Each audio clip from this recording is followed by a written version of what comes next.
Good evening, ladies and gentlemen, and welcome to another episode of Soshing with Suntwe, the show where we celebrate ordinary people who have made extraordinary decisions and as a result are leading extraordinary lives. Because as you know, I don't believe in extraordinary individuals. I believe only that ordinary people who make extraordinary decisions get ahead in life.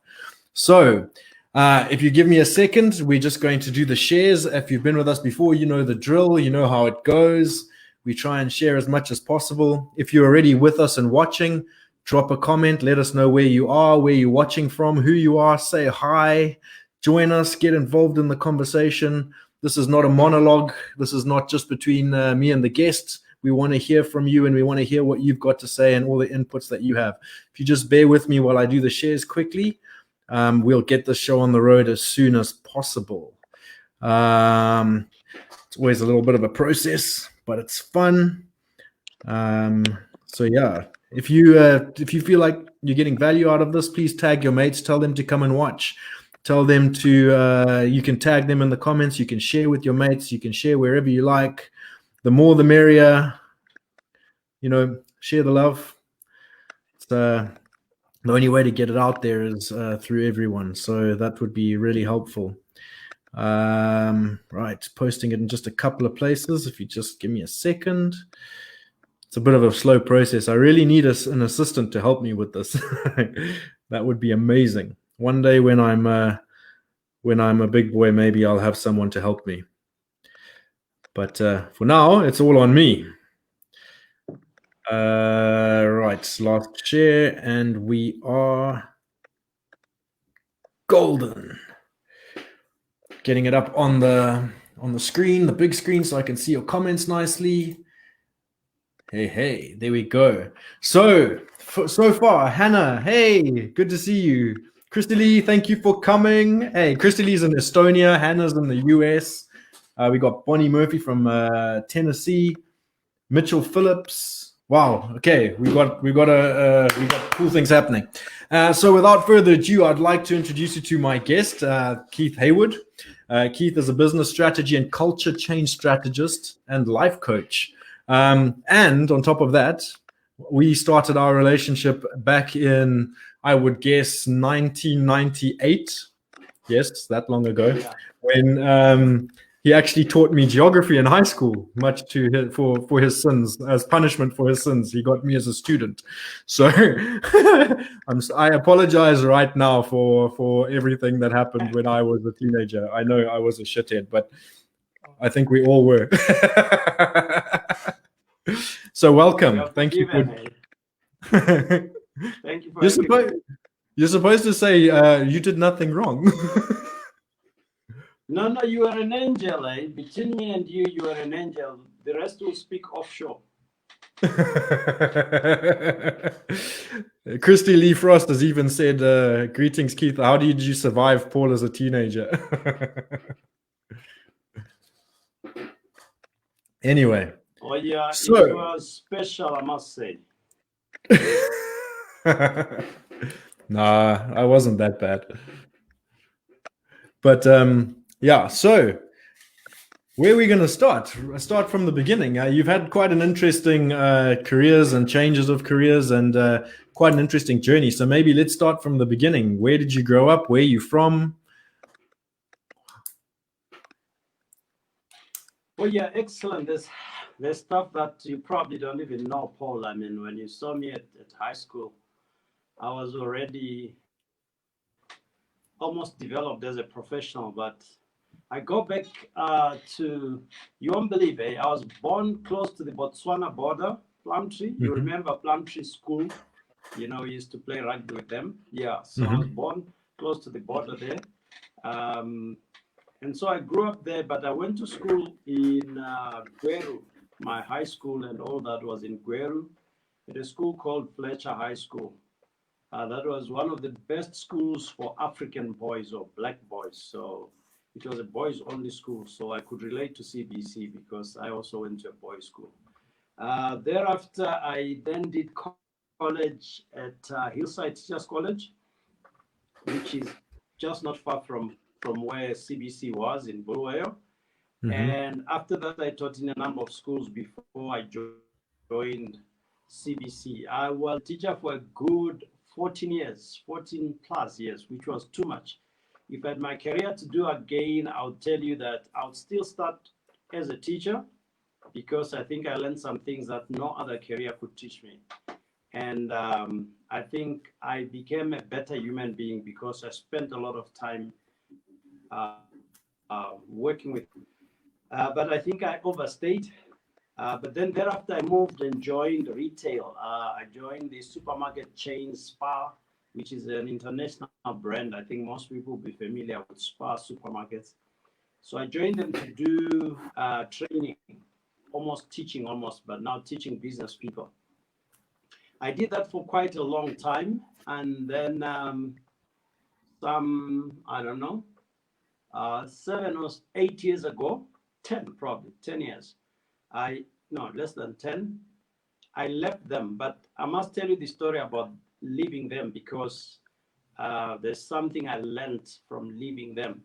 Then I set up my own consultancy, skills development consultancy. And that is what I'm doing now. And the interesting thing, probably, which will give you more questions to ask me, is that from starting my own consultancy, I've gone to about 21 countries doing that, straight from Zim. And I've gone to countries like Belarus, Mongolia, Albania, Russia. I'm trying to find the countries that, I went to Belarus. I didn't even know Belarus as a geography teacher. I didn't even know where Mongolia was as a geography teacher. So you really had a dangerous geography teacher for you there. I went to Albania, and I didn't even know where Albania was. So yeah, I went to 21 countries, and I up until COVID hit, I still was traveling a lot, almost 2 weeks in Zim, 2 weeks out, 2 weeks in Zim, 2 weeks out. And it's a fantastic life in terms of travel, meeting different people. Yeah, it's really, it was a fantastic life. Right now, I'm doing most of my work in Zim, and the rest I'm doing virtually. I'm still working with countries like Saudi Arabia, but from my desk here. But I look forward to the days when I used to travel to all these other places. I was in the UK, I was in France, I did all these amazing countries. But there's a story behind that story. So I think that's the background. Then you can pick whatever you want out of it. Okay, great. So the first thing is Kirsty Fletcher's commented here saying, Brother Keith, Barry Painting says you're the best teacher he ever had. Barry, yeah. No, Barry was my man. Those are some of the guys that make me miss teaching. I've been out of teaching for a while, but when I think of your lot and Barry, and I can name a whole list, that's what that could take me back to teaching. If you guys could come back to college, I could probably go back to teaching. If I tell you that the person who recommended you as a guest for this show was Anthony Austin. Wow, Anthony is in the UK, right? Yeah, Anthony is in the UK, and I see Anthony roughly once every 1 or 2 weeks. He's a great guy. He's a great guy. Yeah, my nephews live along his road there in Machamhlop in Bulawayo. Oh, right. Okay, so it's familiar territory. Yeah, Anthony is a great guy, and his brother. For sure. So let's go back to your career teaching. You said that it was a very valuable time in your life because you learned a lot from it. What specific things do you think you took away from teaching that have helped in developing your career so far? Paul, the thing about teaching is that it's a job where you're not paid a lot of money. And there are some people who feel they are called to teach. But I don't think I was called to teach. I think I've been called to influence human beings or humanity. So you would find that I enjoyed most of my teaching, not with the fast learners, the clever kids, the so-called clever kids. I enjoyed a lot of my teaching with the guys who are not so-called geniuses. And what was what touched me the most was that I was able to relate to them both on their schooling side, their sports side, and their life. And I found that I had lots of quality time with them while we were doing cricket practice or rugby and things like that.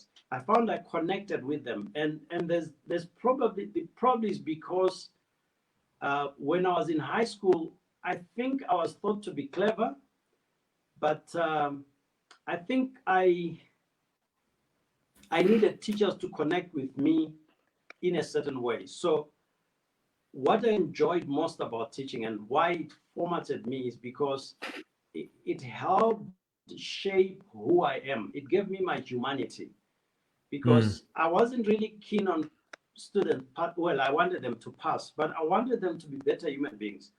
I mean, all my students were like my friends, and that is something that no profession could give me. I mean, I'm now in the corporate world. Yeah, we become friends, we go for drinks together, but there's not that connection that I had with my students. And that's something that I'll keep for the rest of my life. And it has formatted my idea of my purpose in life.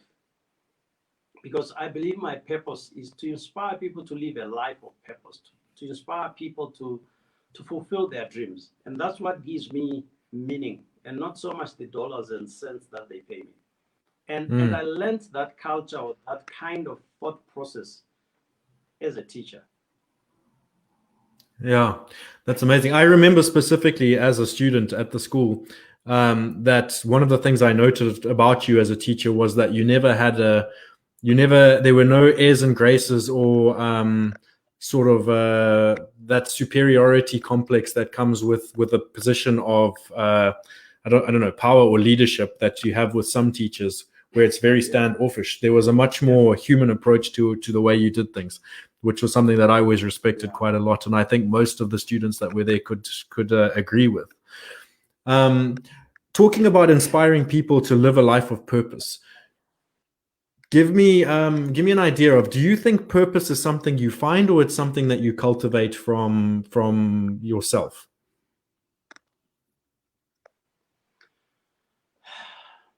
You know, Paul, in my talks, I get a lot of this, and I've almost tried to find a formula which is not really easy or which probably doesn't exist. Where people say, "How do you find your purpose?" and "How do you work out your purpose?" And I would like your audience to probably engage us here, because I'm gonna propose something that probably sounds like textbook stuff, but I think that's how it has helped me figure out who I am. I think, your purpose, you cultivate it by finding the convergence, the coming together of your passion, you know, um, your talent or skill, something that you do. Your passion is something you love. I mean, teaching was something I loved, but it was not the teaching. I think it was influencing people, Mm. because the pay was not the big issue. So it was something I was passionate about, and I'm still passionate about people. The next thing was the talent. All my students might have thought I was a great teacher because probably I was trained, or, it's something I worked at. It was just natural. I related to them just like my friends, because that's who I am. So it's something that's inborn to a certain extent. And I've seen it in the corporate world. I'll be in Saudi Arabia working with an interpreter, and and and and you would think somehow people will not gel with you, and they won't warm up, and they won't, get your jokes and, relax around you. But it's unbelievable how, even in that environment, you connect with people. And this is something that you can't say you went to school or you have a degree in. I remember I was in Russia at one point, did a whole session for a week, and one Russian elderly lady came to me and said, "You know what? If there's anything I want you to know, is that you changed my life." And I'm working with an interpreter, so I'm saying one thing and the guy interprets, the lady interprets, and you will not think that you get through to people. So that's why I'm saying talent is something that you just do with ease, and somehow it works. So your passion, your talent, And the third thing, the convergence of these three things for me, passion, talent, and the third link is a human need. The stuff you are doing that you are passionate about, that you just are naturally talented in, somehow is needed by people. So I'm going all over the world to all these businesses to go help them do something they really need. They want their staff to be passionate about work. They want them to have a positive attitude. They want them to work as a team, etc. And so there is a need. I'm passionate about it. I'm just naturally being able to do it because it's a talent or a skill, and that becomes my purpose. So it's something that is within you, but I think you need to cultivate it deliberately. To be able to be very good at it, you then have to say, okay, my passion is to do with developing people. So I must read, I must learn, I must listen to Paul and others when they're discussing mindset changes, paradigm shifting. I must watch videos, I must watch. So you begin to develop it, but you must be in that zone because of your passion, your talent, and the basic human need. Okay, cool. Yeah, I agree with that. So if we go back to the passion side of things, if we take each of those elements as an individual thing and dig deeper into them, because again, as you've been asked a million times, how do I find my passion? How do I cultivate my passion? When's my passion going to suddenly raise its head? Or people sitting back on their laurels going, I'm waiting to find my passion. Personally, I think passion is something that you have to actively seek out. And I mean, in my short years, I've had probably close to 10 things that I've passionately pursued. And I think personally, I think that you find an interest, sink your teeth into it, develop the skills for it. So I suppose that brings talent into it, and then look at how you can utilize the skills you've acquired in that area and the passion that you have developed from an interest in a way that can be utilized towards human needs, so you can use it for the greater good in some way. So, for instance, I mean, this is a grandiose example, but where that all came together for me last year in 2019 was I had found a passion in outdoor type adventure sports stuff, where it was whitewater kayaking, survival courses, being in the wilderness, rope work, all that sort of thing. And I really developed that passion as far as I could, and really acquired skills wherever I could in that field. And then the human need came into it when Cyclone Idai happened, and suddenly I was able to translate all the passion and skills into something that was actually fulfilling. So again, you know, people go, "Oh, you're lucky," and you're waiting for the luck bus. But if you look at luck, it's like a bus. The bus comes around every day at the same time, or comes around regularly. But if you don't have the ticket and the admission to get on the bus, you're not going to get it. So I think the hard work, the skills acquisition, the knowledge base that you have to build yourself, and the cultivation of your passion is the fare that you pay and the bus ticket you buy, so that when the luck bus comes around, you jump on the bus and go. I don't know what you have to say or add to that. Yeah, absolutely. I think it's Oprah who said, what people call luck, it's when opportunity meets preparation. So like Precisely. you say, you know, we need to be prepared to get on the bus. We need to buy the ticket. You need to go on time. You need to know which bus station, and the bus will come. So yes, I'm with you in that we all have something we're passionate about. The thing that some people always ask is, I'm passionate about something, but I don't think it will give me value.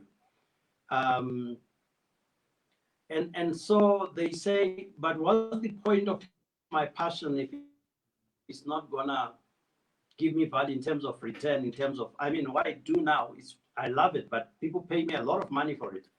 And somebody can say I'm passionate about something, but doesn't give value. I think people need to understand that it must address a human need, but you need to commodify. I need to find the English word. You need to monetize it. If it's gonna be something that you are doing, like for me, this is a calling. This is what I do all the time. I don't have a day job and then this.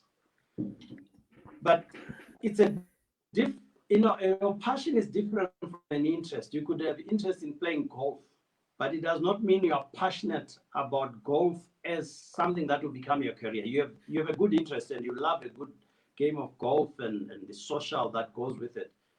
But your real passion could be something else. That could be an interest. So a lot of people have problems because they then say, what if my passion does not pay the bills? So what's the point of pursuing it? I think it's Simon Sinek who wrote a book, Find Your Why.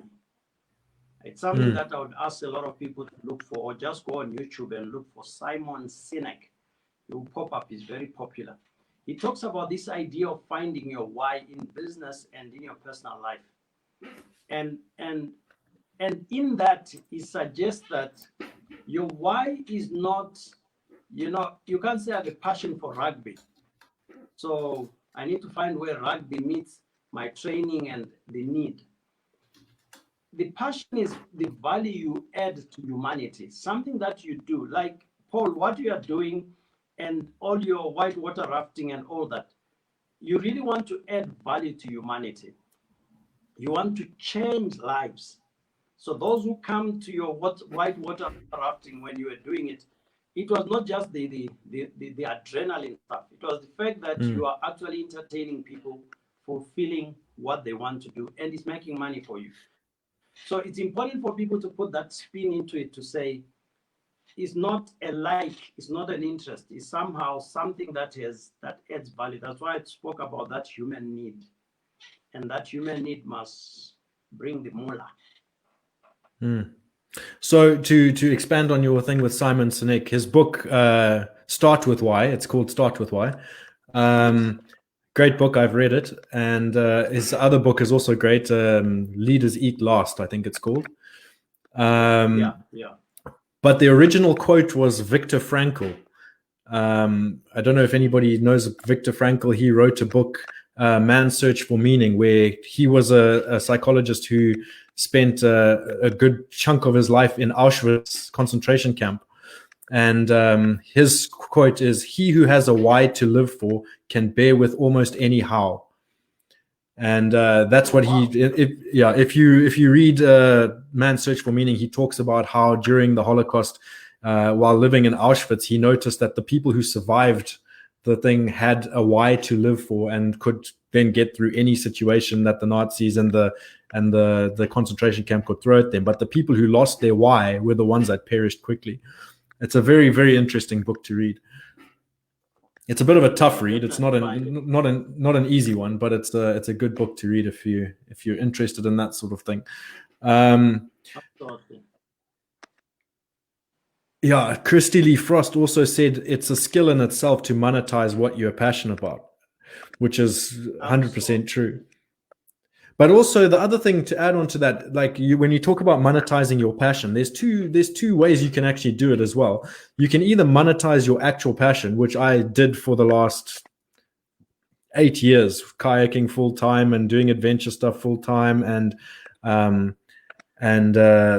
all of that sort of stuff. But then there's the second way you can do it, which is where I'm at currently, because I've sort of pivoted on my passion, where I'm now living in the UK and I've got other responsibilities and I've got a day job and all the rest of it. But I utilize my day job to create the financial freedom for me to be able to pursue my passion without needing it to have a financial reward. And so my day-to-day 9 to 5 takes care of all of that. And then every Wednesday I'm here doing this, and I can do this because I'm not sitting worrying about the bills being paid. And when I was doing my passion as my job, I actually found that it started to kill the drive I had for it, because I was so worried about paying the bills and trying to make it into a business that I was killing my passion and killing my dreams by trying to make them a job. So yeah, there's two ways you can go about the whole thing. Absolutely, and it's important. Yeah, and I agree with you, Paul, because it's very important to understand that, for example, the passion that I have, this traveling all over the world and doing, I can do it because I still have the energy. But I must realize that one day I would want to be sitting like this, broadcasting to the rest of the world because I can no longer fly. I'm too old. So I need to have something that still pays the bills. So even as I do this, I'm also ensuring that there's other, what do you call them? Other streams of income that would allow me to do this even almost for free. And you need to have both of that. If your passion is paying the bills, sometimes it may become an obsession to the point that you suffocate yourself. So it's important to make sure that you have other forms of other streams of income, because sooner or later your passion may be such that you may not be able to fulfill it the way you did when you were younger, and which is the danger I'm in now, because a lot of what I do, what people pay me for, I have to physically be there. I don't even work with a team. They want Keith, fly over. Keith, come here. And then I realized there's a time when Keith doesn't want to go there. Keith wants to go on holiday, wants to stay at home. And that's where your situation, Paul, is much better, because your bills are being paid and you can follow your passion without worrying about bills. So yeah, it needs a balancing act of sorts. But also, I mean, it all ties into each other, because I had to go through that situation to learn what's important to me and what I need to do and how I want to do it. And also, where I was at that point has created the foundation for the passion that I'm trying to build into the future as well. So it all goes hand in hand. And the experiences that I gained through those days and those adventures and those things are now being translated more into the mindset side of things, and where I can actually apply those to people's normal everyday lives, and how I can be able to sort of reach out to everybody on a common ground and a common level, rather than having to drag them physically down rivers and up mountains and and through the bush and giving them near-death experiences. Yes. So yeah. It's an interesting journey. Yeah. So let me just add something, because there could be guys in the audience who are saying, we want to find our passion, would want to be able to be in this kind of life you guys are talking about. I must say that a number of people are able to get into that by themselves. They are able to figure it out by planning, preparation, coincidence, call it what you want. But there are a number of people who may need a coach. You may need to sit down with somebody who's going to help you identify your passion, your purpose in life, and walk you through it. So it's important, if you are in a space where you are not clear about that, to actually find a life coach. There are so many. Doesn't even have to be a life coach. Your own uncle or somebody can sit you down and say, I think this is where you are gifted, and I think this is where you're going. So don't be shy to outsource or to reach out.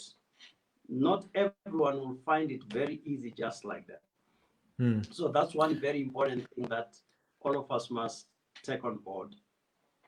So this is an interesting point as well, because I think it's important for me to put it out there that even in my my journey and my path, I've had many mentors, and not just like soft mentors who are people I look up to that are not a formal mentorship type situation. I've had people that are formal mentors who have taken on that position, maybe not that I've paid for it or whatever, but people that have guided me specifically in specific areas of my journey and put me on the path, and people that I've confided in, and people that I go to still, that whenever I'm in a situation where I'm trying to organize my thoughts and get my head into the game, I go to these specific people for specific areas of specific things, whether it be for business stuff or adventure stuff or general life stuff.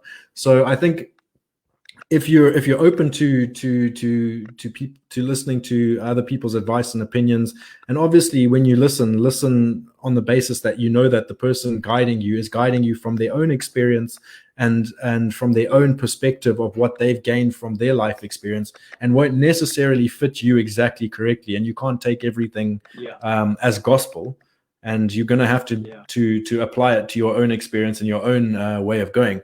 But it's something that's been a massive part of my life, is having these mentors and these people to help me along the way. Yeah. So on that note, and I agree with you. On that note, I would like to know who some of your mentors and your inspirations are for what you do.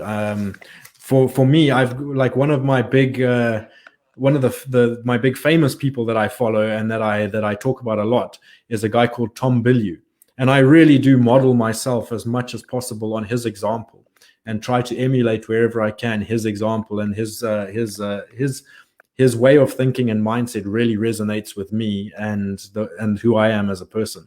So if you guys want to check it out, there's a podcast called Impact Theory by Tom Bilyeu. Go and check it out and have a look at that, and you'll get a lot of a perspective into how I think. So I'm interested to know who are your sort of mentors and your inspiration for what you do.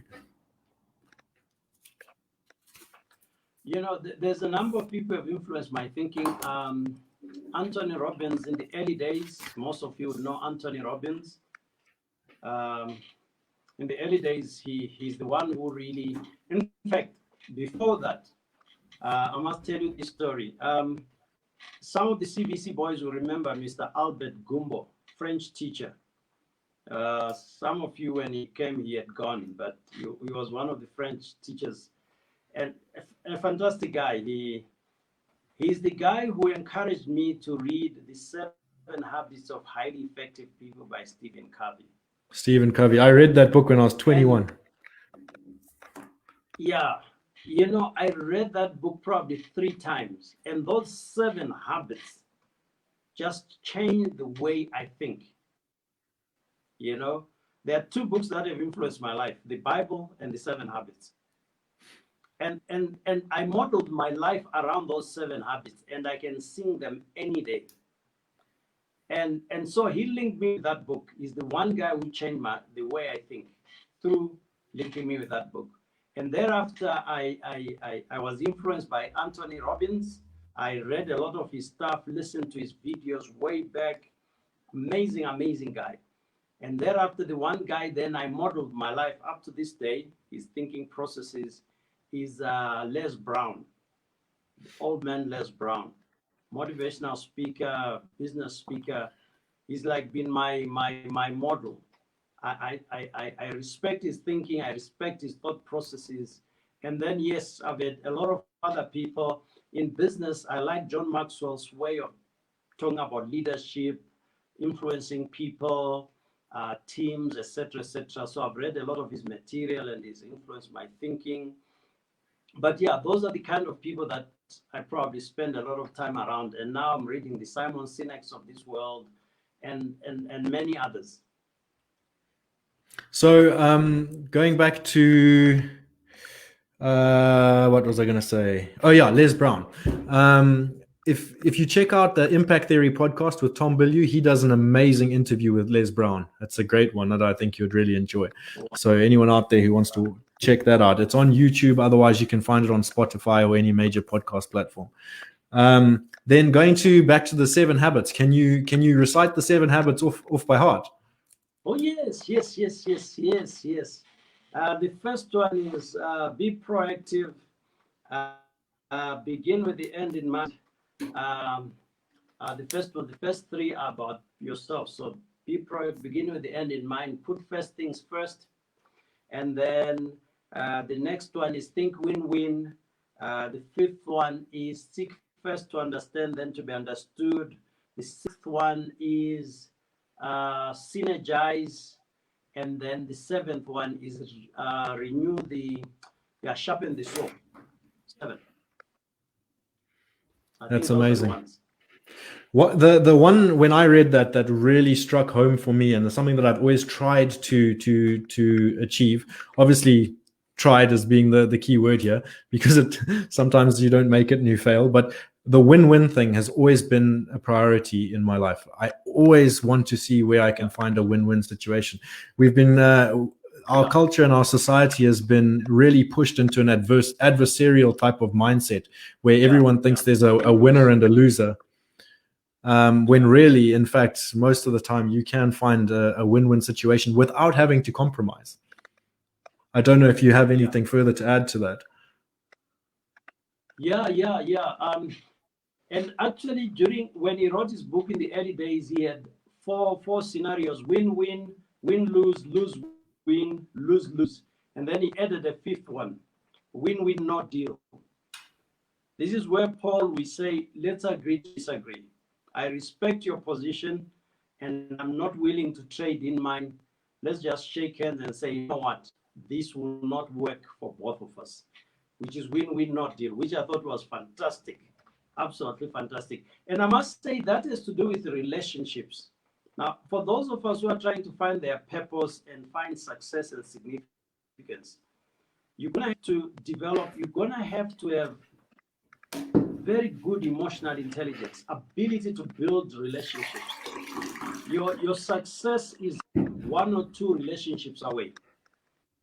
And you need, I like the idea of win-win, because what you're saying, Paul, is in any situation, negotiate a situation where you don't win arguments, but you win relationships. Be able to say, listen, this argument went south, but we're still brothers, we're still together. And relationships are some of the things that will take you to the next level.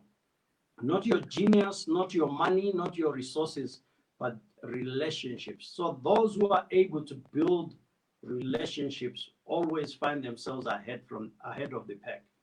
So that's something that I learned from the 7 habits, and I've learned in life, bringing in the emotional intelligence thing, which is another book that changed my life. Is Goldman, David, or somebody who wrote Emotional Intelligence? Oh yes, that's a very good book. But going back to saying where, like even Christy Lee Frost, she just said, boom, you don't win arguments, you win relationships. Love that. I love that too, because my thing, since as long as I can remember in my adult life now, I've always said that the greatest investments you can make is not property, not gold, not diamonds, not stock exchange. The greatest investment you can make is relationships. Because no matter what, as long as you build relationships, you will never be hungry, you will never be homeless, you will never be starving, you will never be in a bad situation, because there will always be people that you've built relationships with that can open doors and help you open doors wherever they need to be. So my priority has always been build the relationship, build the relationships, build the relationships wherever you can. We've got a comment from Anna Retha Furi. She says, makes one wonder, Paul, we are also worried about paying bills, living a life that does not satisfy our spirit. I'm just as guilty worrying about material things. Where if you are living the ultimate life, enjoying what you do every day, you will find that your spirit is at peace. More important to live a happy life doing what you love than living a life that is expected by the world. When I worked on the Tugela at Fongozi, I didn't have much, but I was my happiest. Now I'm going through... the comment is cut off. I'm just going to find it quick. Now I'm going through every day doing what is expected, but my soul is not jumping with joy. Life is killing us. That one's a difficult one as well, because I don't know. I'm not... I don't know.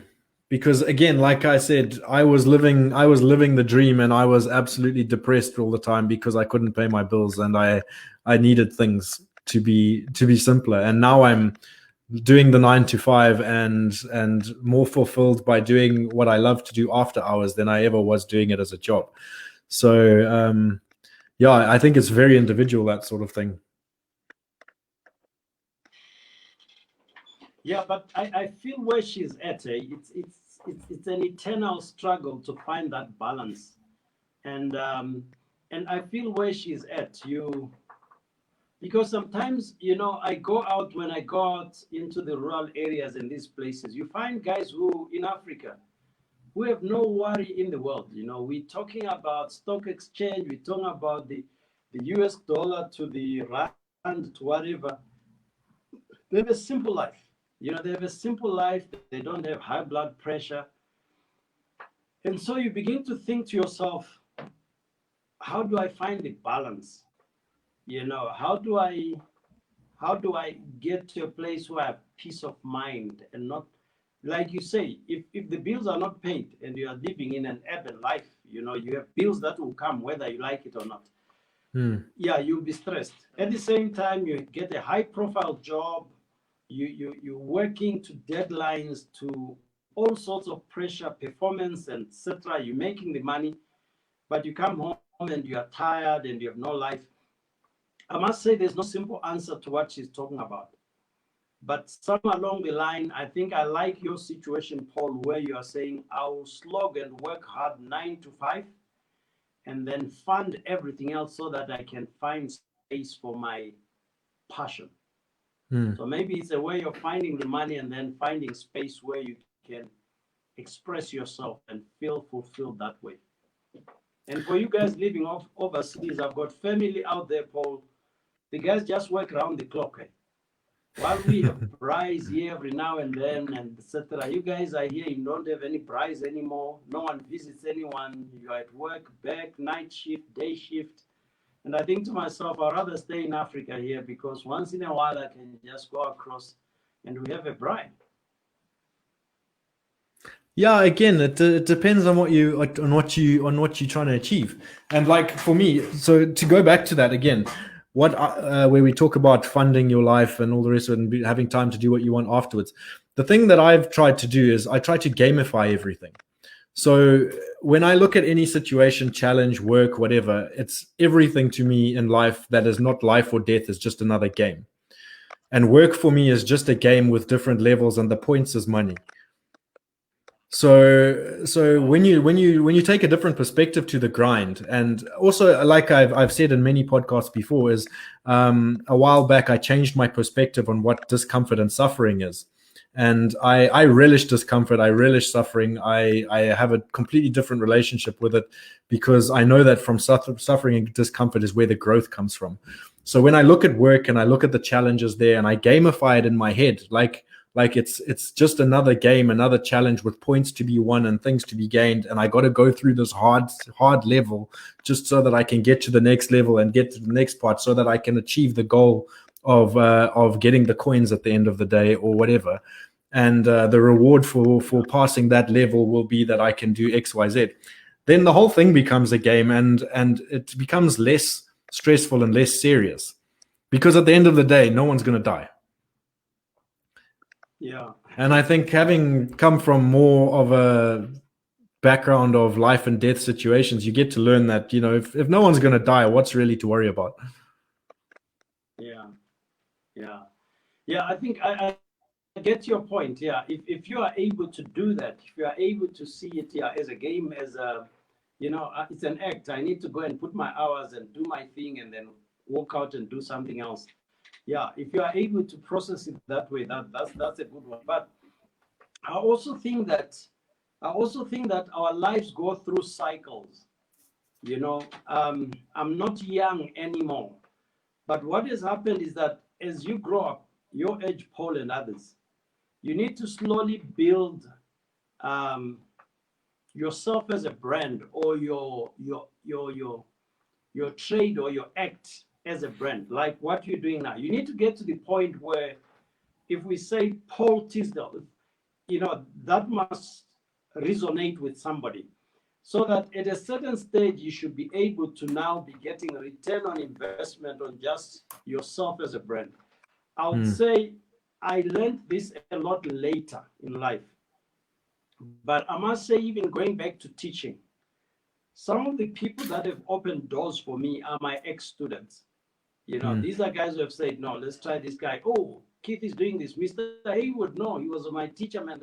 So I found that the fact that I related well, even with my students, was sort of an investment, even though I didn't think about it. But when I got into business, I deliberately developed relationships with other businesses and built my brand, to the extent that now I'm being called to different places because people remember me from the corporate world to say, you mean that guy? You remember the guy who was speaking at Big Fox? You remember that guy?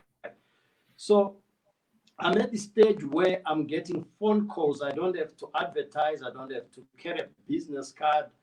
It's now almost working, at least within Zimbabwe. And now that I'm traveling the world, this afternoon I was talking to my Saudi guys, and these guys have a different company. It's not the company I went to Saudi for, but the guy was working there. So he told his new company, listen, we had a guy who came here. His name is so and so. Can we bring him over? So the brand is already building up in Saudi Arabia, and those guys will tell other guys. So I'm at the stage where my brand can now pay me back. So I think depending on where the audience is, the younger and your generation, and you're still young by my book, Paul, you guys must start building your brand. You need to have a plan of building the Paul brand, the whoever brand. If it's not the person as the brand, but what you do, to the extent that when you hit those later years in life, you can almost sit back and accept certain commitments and refuse others and say, no, I'm not coming there. I'm not doing that for you. I only do for my top 5. You need to get to that stage. But if you don't build it, you're going to go to your grave working like a slave. True. We've got Christy Lee saying, I think it's true that people in the first world countries do work a huge amount and are in danger of being caught in the proverbial rat race. But if you can prioritize building your network and social relations so that there is balance, it's a choice no matter where you live. When I was in Zimbabwe, I had very few close friends and community that was in my inner circle. It's been easier to connect here in Estonia because I'm prioritizing connection. To build on that, I think there's also 2 types of people from Zimbabwe who live abroad. There's the one type who are living abroad to make money in the hopes to return to Zimbabwe. And those ones are the ones that I find are in the proverbial rat race, working their backsides off, sending money home to build houses, sending money home to try and create a better life in Zimbabwe, and hoping that things one day will change in Zimbabwe, but living here in a manner that is temporary. And I know people who have lived like that for 25 years. They've lived a completely temporary lifestyle for 25 years or more, and as a result are really wearing themselves into the ground. And then there's the other type of person that has moved to the UK to say that I now live in the UK, or I now live in America, or I now live wherever, and I'm going to build a home here and build a base. And those people come with a different attitude where they're investing into a life here, and they start to invest in having a leisure time and building a life in a community and an existence outside of Zimbabwe. So I think that's where you get those 2 different types of individual, and depending on what your outlook and your mindset is how you will then experience the long-term place. Because to me, in my personal opinion, geography is just geography. If I live here, Zimbabwe, America, it makes no difference to me. I have all my friends all over the world. I have family, I have everybody. It makes absolutely no difference. It's just geography. Then I always, I always say that where you are born is just a geographical coincidence. You could be born anywhere. So whenever people say you want to be patriotic about being Zimbabweans, and people have misunderstood me there, I've said, you know what, patriotism is a dangerous emotion. You are in Zimbabwe because you're born here. You didn't engineer it. You just popped out in a geographical location called Zimbabwe. You could have popped out in Australia or in Zambia. So don't attach too much meaning to that. Ask yourself, where I am, can I live a quality life? Can I develop a life here? And you're dead right, Paul. A lot of the friends that I have who are overseas have 2 mindsets. You have a group that thinks they'll come back and own these amazing houses and live this life, and their future is always never now. And these are guys who are 40, 50, and going past 50, and they keep talking about coming back home. I mean, they'll come back home when they are 80, and they'll have no life. So a future that never becomes today, and that's the disease. We're always preparing for a future that is never today. And you are here now. Enjoy what you can. Yes, plan for the future, but don't be reckless about your future. But don't have a future that, I was in high school, when I grow up, I'll become this. Paul, you are grown up. I want to announce to you, you are grown up. This is what you wanted to be when you grow up. If you missed it, live this life. You are there now. And most of us never arrive at that, because we always think, when I get back, when I grow up, it will never happen. You are grown up now. Just go on with your life. Yeah, absolutely. So Christy Lee builds on that again by saying, bingo, it comes down to the why. Why did you move? Why are you here in a new country? I lived the temp life in Zim for 8 years, and it was so unrewarding. I've immigrated to Estonia now with a completely different attitude. Congratulations. And then we had another thing from Anaretha. I realize we complicate things for ourselves, but my spirit is screaming for a simpler lifestyle.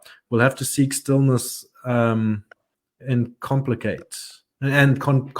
Sorry, I get what you say, and we'll sit down and decide what's important in life and focus more on that.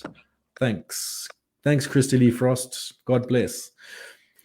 So before we continue, I just want to say that we are reaching like sort of 10 minutes left. It's not a hard end, but so if you guys want to add any comments or say anything or drop any opinions, put them in now, and we'll try and address all of the comments and questions that we can in the next 10 minutes.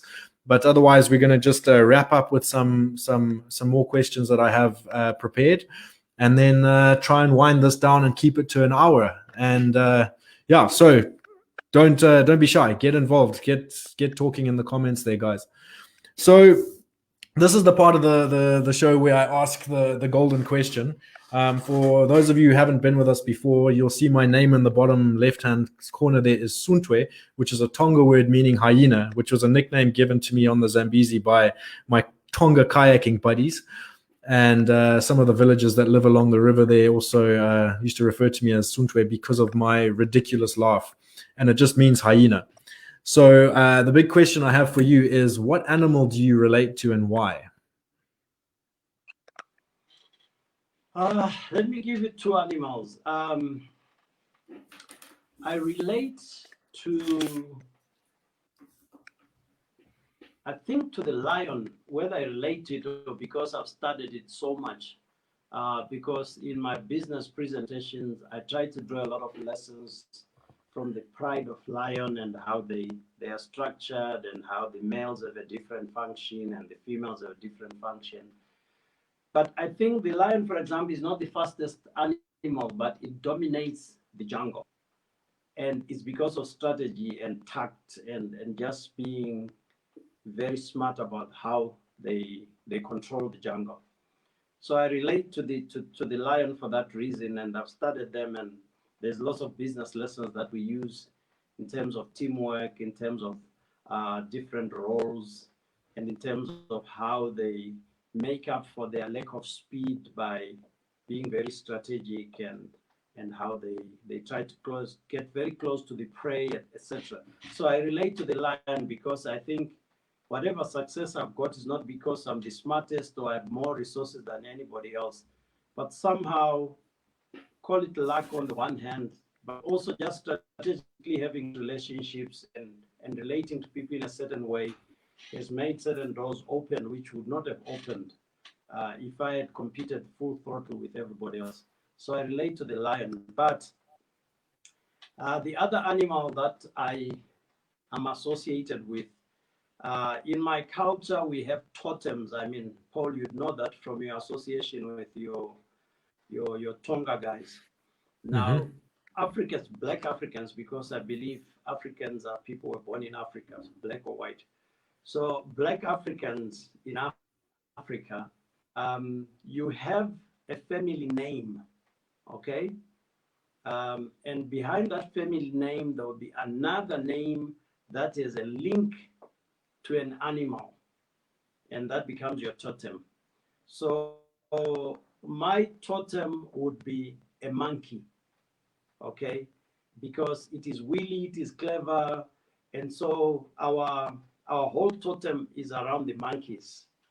And it's not just my family. There are two family lines that share that one. And so I try not to relate to the monkey because it is too naughty. So I shift the lion, which is a bit more organized and aggressive. But yeah, so a bit more disciplined. What I choose to associate with is the lion because I've studied how the lion has dominated the jungle, and I think my dominating my space is using probably those kind of same tactics. You are not the fastest, you are not necessarily the biggest like an elephant, but still you are the king of the jungle. So what is the question that people ask you most often? The most frequently asked question that you have in your career? You know, I wish, Paul, it was I'll give you two. I'll give you one that is probably very philosophical for your kind of show, Mm-hmm. but I'll give you one that is real because I meet it every time. Paul, I go to functions where sometimes they send my name, and when I rock up there, for some strange reason, they expect a white person. And then they'll come to my room, Paul. This happens all the time, except when they send a picture with my name. They'll come to my room and they'll say, "Sir, we're looking for Keith Heywood. He's using this room here." Then I've always found it to be funny, so I always say, "Yeah, I think he's in this room. Please come through. Let's look for him." And then when the guy goes in, I say, "Oh yeah, by the way, I am Keith Heywood." And it has happened even at work. People come to a company and they say, "We want to see Mr. Heywood." We're told he works here. Where is his office? They come through to my office and they knock and they say, "Sorry, sir, we're looking for Mr. Heywood." I say, "Oh, sorry, yeah, I don't know where he's gone." And then they go back and say, "We didn't find Mr. Heywood." And then they come back. So this Heywood thing has been with me for the last 40 something years. It's the one thing people always say, "How did you become Heywood?" Type thing. But yeah, the big one really on a philosophical level is purpose. I talk a lot about purpose, and people keep saying, "How do I find my purpose? How do I know this is my purpose?" To the extent that I'm now doing a bit of coaching on finding your purpose. Yeah, that's a good one.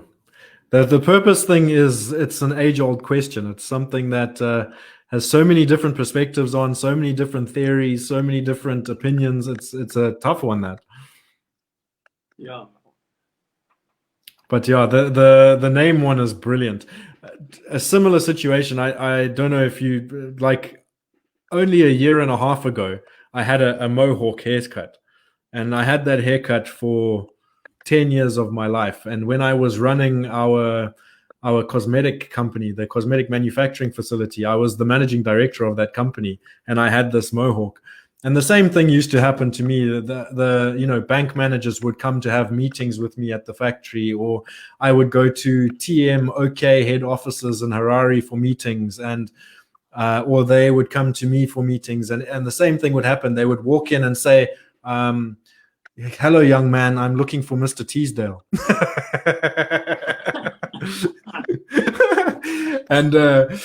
and I used to say, "Please just take a seat here," and I would let them sit down at my desk at my office in the guest seats. I said, "I'll just call him for you quickly," and I would walk out the room and come back 5 minutes later and go, "Hi, I'm Mr. Teasdale. How can I help you?" True. Absolutely true. Now, I've had so much fun with my name to the extent the first thing I start, it's almost an icebreaker. I mean, I go on stage and say, "Guys, do not adjust your lights. My name is Keith Heywood. I'm as black as they come. So if you're looking for a white person, you won't see that one." And they all laugh, and now I start my talk and everything goes well. That's brilliant. Yeah. So we've got 3 minutes left. The one last question I want to ask you is, what is the legacy you want to leave behind in the world? Yeah. Let me be philosophical and then become real. I think it's Desmond Tutu who said, "I want to be known to be somebody who has lived, who has loved, and who has laughed," or something. But really, I just want to be able to be remembered as somebody who added value to people's lives, who believed in people. And if I go back to my students, I hope they believe that I believed in them and I saw their humanity and not just the A grades and B grades. And it's the same for every human being. I want them to remember me as somebody who saw in them a humanity and a need to be that was beyond their performance, their mistakes, or whatever it is that they did. To have been a decent human being. Absolutely. Well, if I can speak as a former student, and I can see some of the comments from Barry Painting, David Painting, and the likes in the comment section here, I would say that judging by that, you've already lived a successful life. So congratulations, and I'm wishing you all the best and all the success in the world going forward with your business. Can you just tell everybody how they can find your business and how they can get in touch with you if they want to utilize your services and all the rest of it? You can also afterwards you can drop a comment, some links in the comment section as well on Facebook. But just give them a shout, give it a shout out now so that everybody can know, especially those on the podcast. They won't be able to see the comments. Okay, no, that's cool. If you go on Facebook, I use two brands. One is called Keith Inspires. Keith Inspires, K-I. Keith Inspires. So my first name and Inspires. If you go on Facebook, Instagram, Twitter, I use that one. I also operate as Skill Up 24. Skill Up 24. Skill UP 24. So if you go on any of the platforms and type Skill Up 24, you'll be able to see my company and its contacts and what we do. So it's Keith Inspires for my inspirational side and Skill Up 24. I think you can see it, those who can see the thing. It's in the background somewhere. Skill Up 24. I'm actually just searching it now and I'll put it up. Yeah. I'll put them in the comments for you guys. Skill Up 24. Okay, so here we go, guys. I'm putting it in the comments for you now. Skill Up 24 is in, and Keith Inspires shall be in the comment section too. Sorted. And on that note, yeah, Sean Ferguson says you added so much value to our lives, brother Keith. Thank you. David Painting says best teacher ever had. Barry Painting, I think, brother Keith, you relate to more to any animal female. More.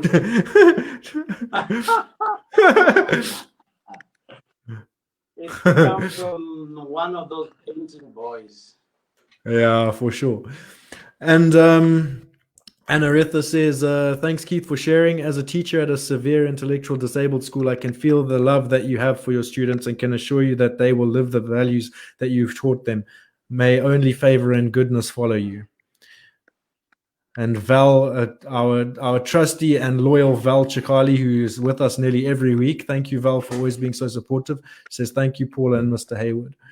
Yeah, and on that note, thank you so much for joining me today. It's been great catching up after all these years and seeing how far everything's come for you, and wishing you all the success and that you're already cultivating for yourself. So yeah, absolutely wonderful. And please keep in touch. There's a lot more stuff on the go, which I'll chat to you about on another time.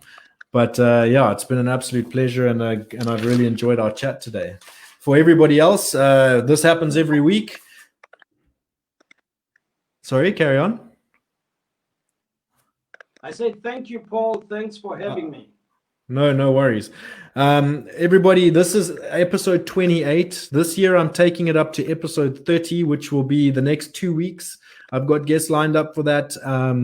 And on episode 30 will be the season finale for 2020. So make sure you catch us for the next 2 episodes. And then I'm taking a break over the Christmas season, and I'll probably resume first or second week of January, the first Wednesday or second Wednesday of January. I haven't quite figured it out, but you will be kept informed. I'll post in the Soshing with Suntwe group. We'll post all over my pages and keep you all informed on what's going on and why and how and what the deal is. But yeah, 2 more nice episodes for this year coming up. So come and join us. Same time every Wednesday. And thank you all for the support and for getting involved. And it's been real. Good night, everybody.